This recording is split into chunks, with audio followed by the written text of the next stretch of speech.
నాటుకోడి ఇది కూడా నాకు నాటుకోడికి పంపిస్తూనే నువ్వు ఈ 3 days లో 5 kilos లావు ఇలా తింటానే అదే దాని నేను కెప్టెన్ ఉన్నా నా దరిద్రం ఏం చేస్తాను బాదాం గురించి కెప్టెన్ చేసినట్టున్నారు ఈ వారం పవర్ కాదైనా నువ్వు వైల్డ్ కార్డే కదా, ఇప్పుడే కదా వచ్చావు నువ్వు, నీకు అప్పుడే దానికి ఆ పవర్ దానికి వచ్చింది కదా, పవర్ అదే నీకు ఆ పవర్ ఎందుకు ఇచ్చారు? అనుకున్నా నామినేషన్ పవర్ సేవ్ చేయడానికి ఇమ్యూనిటీ అంటే సాయికి వచ్చింది, నాకు ఎందుకు రాలేదని యూజ్ చేసుకోలేదు. బాధపడ్డాను. ఐస్ క్రీమ్ ఇచ్చి బుజ్జిగిస్తున్నాడు బిగ్ బాస్. నేను యూజ్ చేసుకోలేకపోయాను. యూజ్ చేసుకుంటే ఈ ఫుడ్ కోసం చాలా పెద్ద పెద్ద పంచాయతీలు అవుతాయి బర్నీ గారు. అంటే గొడవలు క్రియేట్ చేయాలి. అలా కోసం నువ్వు కరెక్ట్ గా చూస్ చేసుకొని ఫుడ్ పార్ట్నర్ మంచిగా ఎవరికి ఇచ్చుకుంటే వాళ్ళకి సపోర్ట్ చేసేవాళ్ళు కదా అన్నట్టు చెప్తున్నారు.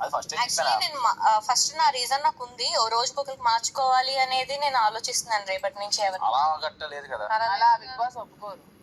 ఒకరితో మాత్రమే ఏదో స్ట్రాంగ్ ఒకరితో అయితే నేనేం చేసినా నో రిగ్రెట్స్ అంతే. నేనేం డిసైడ్ చేసుకున్నా అది 0 రిగ్రెట్స్. ఎవరైనా చెప్పినా సరే అయ్యో నేను ఇలా చేసేసానా అని. రేపు పార్ట్నర్ అదే ఇప్పుడు ఫీల్ అవ్వమని ఎవరు చెప్పట్లేదు, నీకు ఐడియాస్ ఇస్తున్నారు స్ట్రాటజీ. మేము ఫీల్ అవుతున్నాం అని చెప్తున్నాం. అది బాగా ఆల్రెడీ చెప్పాను, ఆ విషయం చెప్పాను. ఫస్ట్ టైం నేను చాక్లెట్ అంటే ఫీల్ అవుతున్నా.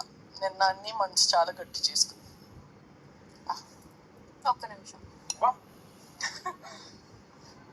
కానీ తన గ్రేటే, ఇంకెవరైనా తినలేరు. నేనైతే తినలేను అంత ఐస్ క్రీమ్ తింటుంది పర్లేదు. అన్ని ఫినిష్ చేస్తుంది అదే పైవాన్ లాగా, అంటే క్లాస్ లాగా తీసుకొని. అంటే ఇష్టమైన ఫినిష్ చేస్తాం కదా. గ్రేట్. ఇది ఇప్పుడు చెప్పు, ఎప్పుడు ఆర్డర్ చేసావు? ఇది నిన్న నైట్ ఆర్డర్ చేశాను. ఏంటది? Nutty death by chocolate. అవసరం ఎస్ చెప్తున్నా. ఆయన బ్లాక్ కరెంట్ ఒకటి పంపించమంటే 2 పంపించారు ఆయనకి.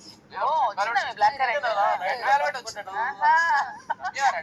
రెడ్ వెల్వెట్ వచ్చింది. Black sorry red velvet my favourite. అది లేదేమో అయితే. అవి 2 వచ్చాయి. మొన్న అడిగింది రీతి నీ ఫేవరెట్ ఏంటి? రెడ్ వెల్వెట్ అని చెప్పావా? చెప్తావు, నువ్వు చెప్పినట్టే బిగ్ బాస్ ఇలా ఇస్తాడు. తిన్నారా మరి మీరు? కానీ మరి ఏం లేట్. వీళ్ళిద్దరు డివైడ్ చేసుకుంటున్నారు. ఒకసారి రమ్య కూర్చొని అందరి ముందు తింటుంది, తర్వాత సుమన్ గారు అందరి ముందు తింటారు, అంతేగా. ఎంజాయ్. అదే లంచ్ పులావేగా చాలా బాగుంది సిస్టర్. అది ఏమైనా ఉన్నాయా?